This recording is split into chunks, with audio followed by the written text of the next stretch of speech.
A Russian adventurer has set a new world record for the fastest circumnavigation of the Earth in a hot air balloon. The 65-year-old ran low on fuel and made several attempts at landing before eventually touching down near the wheatbelt town of Bonnie Rock. And he's hit the ground. There he goes. He's on the ground again. We can see it. Cars coming from every direction at the moment. They're trying to stop this balloon. It was a nail-biting finish. Just 11 days after he left Northam, running low on fuel, Fedor Konyukhov reached solid ground.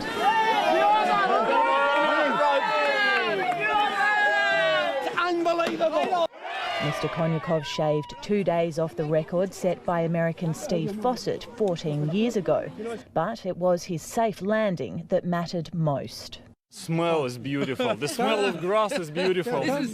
The Orthodox priest was a little worse for wear, having battled freezing temperatures and sleep deprivation, but remained in good spirits. St. Nicholas helped me.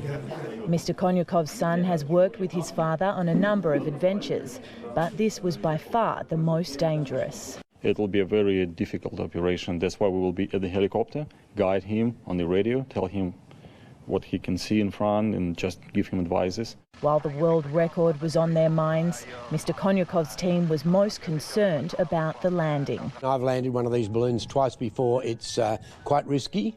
After crossing Northam 11 days and 7 hours after he took off, Mr. Konyukhov travelled about 280 kilometres northeast and after a number of attempts finally touched down in an open paddock in Bonnie Rock.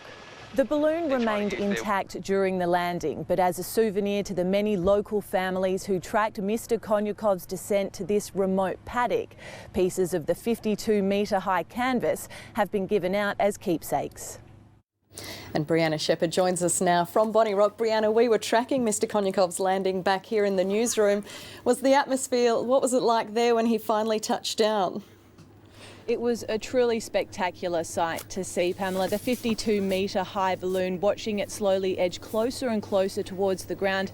And of course, having spoken to his team, knowing the dangers that were in store for him, although it was a little bit bumpy when the balloon did finally stop moving, his team ran to him, tried to make sure he was okay. There were around 50 other people, locals who'd been following his journey, that had come to see the landing, trying to get a glimpse of Mr. Konyukhov as he exited the gondola.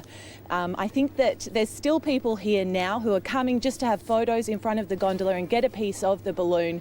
I think that the Russian certainly has a lot of fans in WA. And Brianna, where to now for this adventurer?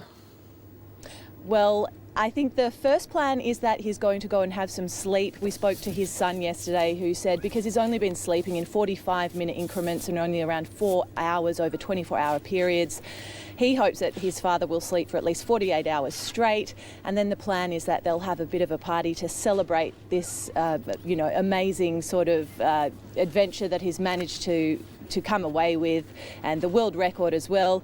And then his son Oscar also thinks that he'll announce his next adventure, and his son is expecting it to be bigger and better than this one. Brianna Shepherd there in Bonnie Rock.